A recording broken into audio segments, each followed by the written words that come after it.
ओम शांति। 2 दिसंबर सन 2024 की प्रातः मुरली में बाबा हमसे कहते हैं, मीठे बच्चे, तुम्हें अपने दीपक की संभाल स्वयं ही करनी है। तूफानों से बचने के लिए ज्ञान योग का घृत जरूर चाहिए। तुम्हें अपने दीपक की संभाल, दीपक अर्थात आत्मा की संभाल स्वयं ही करनी है। तूफानों से बचने के लिए ज्ञान योग का घृत जरूर चाहिए। प्रश्न है, कौन सा पुरुषार्थ गुप्त बाप से गुप्त वर्षा दिला सकता है? कौन सा पुरुषार्थ गुप्त बाप से गुप्त वर्षा दिला सकता है?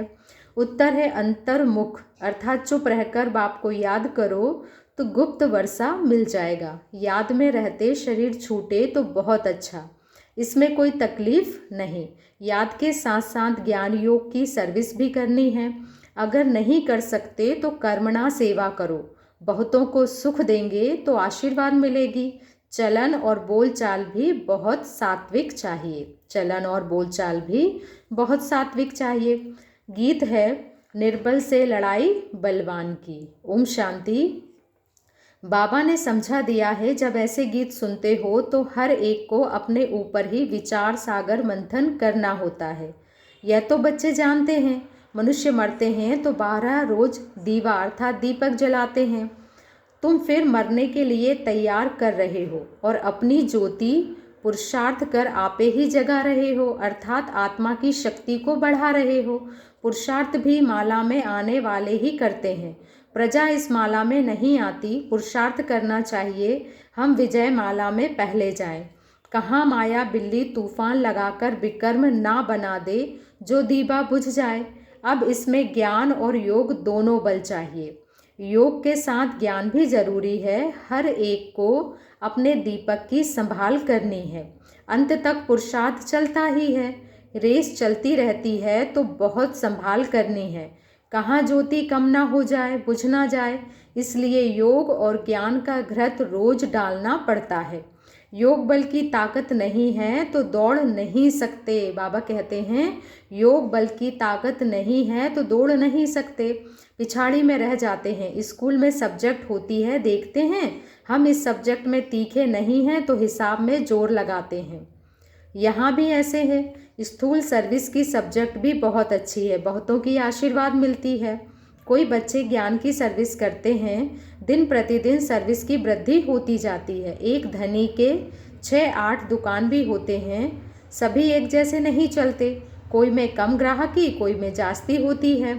तुम्हारा भी एक दिन वह समय आने वाला है जो रात को भी फुर्सत नहीं मिलेगी। सबको पता चलेगा कि ज्ञान सागर बाबा आया हुआ है। अविनाशी ज्ञान रत्नों से झोली भरते हैं। फिर बहुत बच्चे आएंगे, बात मत पूछो। 1-2 को सुनाते हैं ना, यहाँ वह वस्तु बहुत अच्छी सस्ती मिलती है। तुम बच्चे भी जानते हो, यह राजयोग की शिक्षा बहुत सहज है। सबको इस ज्ञान रत्नों का मालूम पड़ जाएगा तो आते रहेंगे। तुम यह ज्ञान और योग की सर्विस करते हो। जो यह ज्ञान योग की सर्विस नहीं कर सकते तो फिर कर्मणा सर्विस भी मार्क्स है। बाबा कहते हैं, यदि ज्ञान योग की सर्विस नहीं कर सकते हो तो फिर कर्मणा सर्विस की भी मार्क्स होती है। सभी की आशीर्वाद मिलेगी। 1-2 को सुख देना होता है। यह तो बहुत बहुत सस्ती खान है। यह अविनाशी हीरे जवाहरातों की खान है। 8 रत्नों की माला बनाते हैं ना, पूजते भी हैं, परंतु किसी को पता नहीं है यह माला किसकी बनी हुई है। तुम बच्चे जानते हो कैसे हम ही पूज्य सो पुजारी बनते हैं। यह बड़ी वंडरफुल नॉलेज है जो दुनिया में कोई नहीं जानता। अभी तुम लकी स्टार बच्चों को ही निश्चय है कि हम स्वर्ग के मालिक थे, अभी नर्क के मालिक बन पड़े हैं। स्वर्ग के मालिक होंगे तो पुनर्जन्म भी वहाँ ही लेंगे। अभी फिर हम स्वर्ग के मालिक बन रहे हैं। तुम ब्राह्मणों को ही इस संगम युग का पता है। बाबा कहते हैं, तुम ब्राह्मण बच्चों को ही अभी इस संगम युग का पता है। दूसरी और सारी दुनिया है कलयुग में। युग तो अलग अलग है ना। सतयुग में होंगे तो पुनर्जन्म सतयुग में ही लेंगे। अभी तुम संगम युग पर हो तो जन्म संगम युग पर ही लेंगे। तुम्हारे से कोई शरीर छोड़ेंगे, तुम्हारे में से कोई शरीर छोड़ेंगे तो संस्कार अनुसार फिर यहाँ ही आकर जन्म लेंगे। तुम ब्राह्मण हो संगम युग के, वह शूद्र हैं कलयुग के। यह नॉलेज भी तुमको इस संगम पर मिलती है। तुम बीके ज्ञान गंगाएं प्रैक्टिकल में अब संगम युग पर हो। अभी तुमको रेस करनी है, दुकान संभालनी है। ज्ञान योग की धारणा नहीं होगी तो दुकान संभाल नहीं सकेंगे। सर्विस का उजरा तो बाबा देने वाला है ना, उजरा अर्थात मुनाफा बाबा ज़रूर देंगे। यज्ञ रचा जाता है तो किस्म किस्म के ब्राह्मण लोग आ जाते हैं। फिर किसी को दक्षिणा जास्ती, किसी को कम मिलती है। अब यह परमपिता परमात्मा ने रुद्र ज्ञान यज्ञ रचा है। हम हैं ब्राह्मण, हमारा धंधा ही है मनुष्यों को देवता बनाना। ऐसा यज्ञ और कोई होता नहीं। जो कोई कहे कि हम इस यज्ञ से ब्राह्मणों से देवता बन रहे हैं, अब इसको रुद्र ज्ञान यज्ञ अथवा पाठशाला भी कहा जाता है। ज्ञान और योग से हर एक बच्चा देवी देवता पद पा सकता है। बाबा राय भी देते हैं, तुम परमधाम से बाबा के साथ आए हो। तुम कहेंगे हम परमधाम निवासी हैं। इस समय बाबा की मत से हम स्वर्ग की स्थापना कर रहे हैं। जो स्थापना करेंगे वही जरूर मालिक बनेंगे। तुम बच्चे जानते हो इस दुनिया में हम मोस्ट लकीएस्ट ज्ञान सूर्य, ज्ञान चंद्रमा और ज्ञान सितारे हैं। बनाने वाला ज्ञान सागर है। वह सूर्य चांद सितारे तो स्थूल में है ना, उनके साथ हमारी भेंट है, हमारी तुलना होती है। तो हम भी फिर ज्ञान सूर्य, ज्ञान चंद्रमा, ज्ञान सितारे होंगे। हमको ऐसा बनाने वाला है ज्ञान का सागर बाबा अर्थात शिव बाबा। नाम तो पड़ेगा ना, ज्ञान सूर्य अथवा ज्ञान सागर के हम सब बच्चे हैं। किसके बच्चे हैं? ज्ञान सूर्य शिव बाबा अर्थात ज्ञान के सागर के हम सब बच्चे हैं। वह तो यहाँ के रहवासी नहीं हैं। बाबा कहते हैं बच्चे मैं आता हूँ, तुमको आप समान बनाता हूँ। ज्ञान सूर्य, ज्ञान सितारे तुमको यहाँ बनना है। तुम बच्चे जानते हो बरोबर हम भविष्य में फिर यहाँ ही स्वर्ग के मालिक बनेंगे। सारा मदार पुरुषार्थ पर है। हम माया पर जीत पाने के वॉरियर्स अर्थात योद्धे हैं। वो लोग फिर मन को वश करने के लिए कितने हठ आदि करते रहते हैं। तुम हो हठयोग आदि। बाबा कहते हैं तुम तो हठयोग आदि कर भी ना सको। बाबा कहते हैं तुमको कोई तकलीफ आदि नहीं करनी है, सिर्फ कहता हूँ तुमको मेरे पास आना है इसलिए मुझे याद करो। तुमको मेरे पास आना है इसलिए मुझे याद करो। मैं तुम बच्चों को लेने आया हूँ, ऐसे और कोई मनुष्य कह नहीं सकते। भल अपने को ईश्वर कहें परंतु अपने को गाइड कह नहीं सकते। बाबा कहते हैं बच्चे मैं मुख्य पंडा कालों का काल हूँ। एक सत्यवान सावित्री की कहानी है ना, उनका जिस्मानी लब होने के कारण दुखी होती थी। तुम तो खुश होते हो। मैं तुम्हारी आत्मा को ले जाऊंगा, तुम कभी दुखी नहीं होंगे। जानते हो हमारा बाबा आया है स्वीट होम अर्थात परम धाम में ले जाने के लिए, जिसको मुक्ति धाम निर्वाण धाम कहा जाता है। कहते हैं मैं सभी कालों का काल हूँ। वह तो एक आत्मा को ले जाते हैं, मैं तो कितना बड़ा काल हूँ। 5000 वर्ष पहले भी मैं गाइड बन सभी को ले गया था। साजन सजनियों को वापस ले जाते हैं तो उनको याद करना पड़े। तुम जानते हो हम पढ़ रहे हैं, फिर यहाँ आएंगे। पहले स्वीट होम जाएंगे, फिर नीचे आएंगे अर्थात सतयुग में आएंगे। तुम बच्चे स्वर्ग के सितारे ठहरे, आगे नरक के थे। सितारे बच्चों को कहा जाता है। लकी सितारे नंबरवार पुरुषार्थ अनुसार हैं। तुमको दादे की मिल्कियत मिलती है। खान बड़ी ज़बरदस्त है बच्चे, और यह खान एक ही बार निकलती है। वह खानियाँ तो बहुत है ना, निकलती रहती है। कोई बैठ ढूंढे तो बहुत है। यह तो एक ही बार एक ही खान मिलती है अविनाशी ज्ञान रत्नों की। वह किताब तो बहुत है परंतु उनको रत्न नहीं कहेंगे। बाबा को ज्ञान सागर कहा जाता है। अविनाशी ज्ञान रत्नों की निराकारी खान है बाबा। इन ज्ञान रत्नों से हम झोलियाँ भरते रहते हैं। जो बाबा के पास ज्ञान रत्न हैं, उन ज्ञान रत्नों से हम सब बच्चे झोलियाँ भरते रहते हैं। तुम बच्चों को खुशी होनी चाहिए। हर एक को फकुर नशा भी होता है। दुकान पर धंधा जास्ती होता है तो नामाचार भी होता है। यहाँ प्रजा भी बना रहे हैं तो वारिस भी बना रहे हैं। यहाँ से रत्नों की झोली भरकर फिर जाए दान देना है। परमपिता परमात्मा ही ज्ञान सागर है जो ज्ञान रत्नों से झोली भरते हैं। बाकी वह समुद्र नहीं जो दिखाते हैं। रत्नों की थाली भरकर देवताओं को देते हैं, उस सागर से रत्न नहीं मिलते हैं। उस सागर से रत्न नहीं मिलते हैं, यह ज्ञान रत्नों की बात है जो शिव बाबा से मिलते हैं। ड्रामानुसार फिर तुमको रत्नों की खानियाँ भी मिलती है, वहाँ ढेर हीरे जवाहरात होंगे, जिससे फिर भक्ति मार्ग में मंदिर आदि बनाएंगे। अर्थक्वेक आदि होने से सब अंदर चले जाते हैं। वहाँ महल आदि तो बहुत बनते हैं, एक नहीं बहुत बनते हैं। यहाँ भी राजाओं की कंपटीशन होती है बहुत। तुम बच्चे जानते हो, हूबहू कल्प पहले जैसा मकान बनाया था वैसा फिर बनाएंगे। वहाँ तो बहुत सहज मकान आदि बनते होंगे। साइंस बहुत काम देती है, परंतु वहाँ साइंस अक्षर नहीं होगा। साइंस को हिंदी में विज्ञान कहते हैं। आजकल तो विज्ञान भवन भी नाम रख दिया है।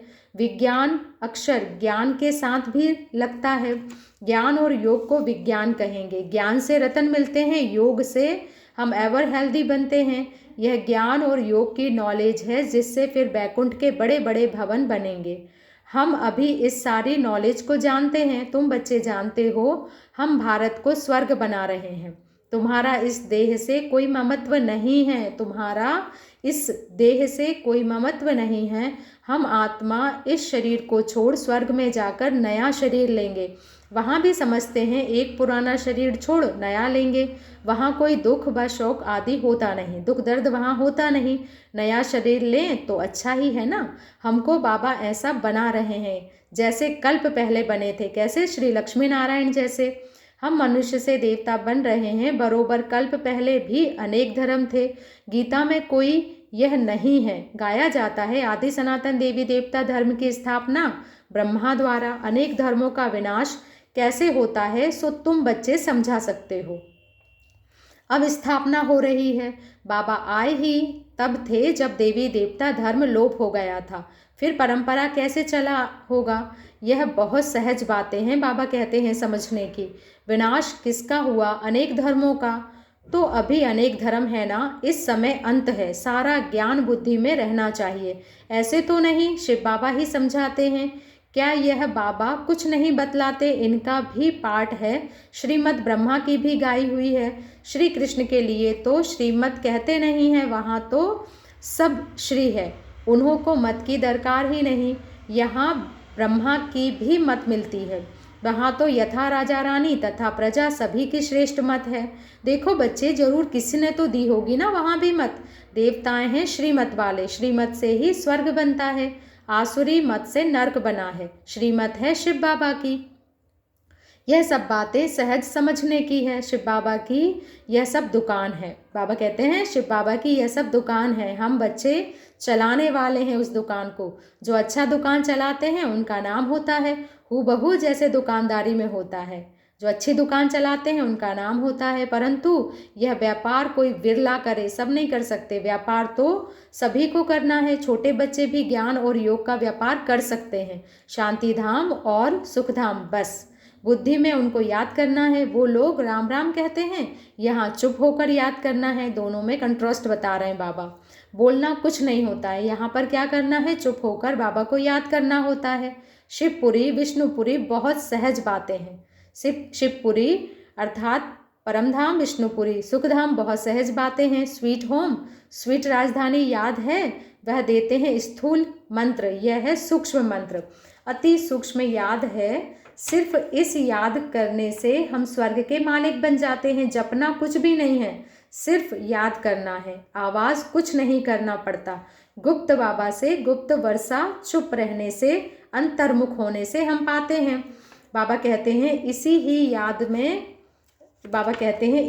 याद में रहते शरीर छूट जाए तो बहुत अच्छा है। कोई तकलीफ नहीं। जिनको याद नहीं ठहरती वह अपना अभ्यास करें, अपना अभ्यास बार बार करें। सभी को कहो बाबा ने कहा है मुझे याद करो तो अंतमति सो गति हो जाएगी।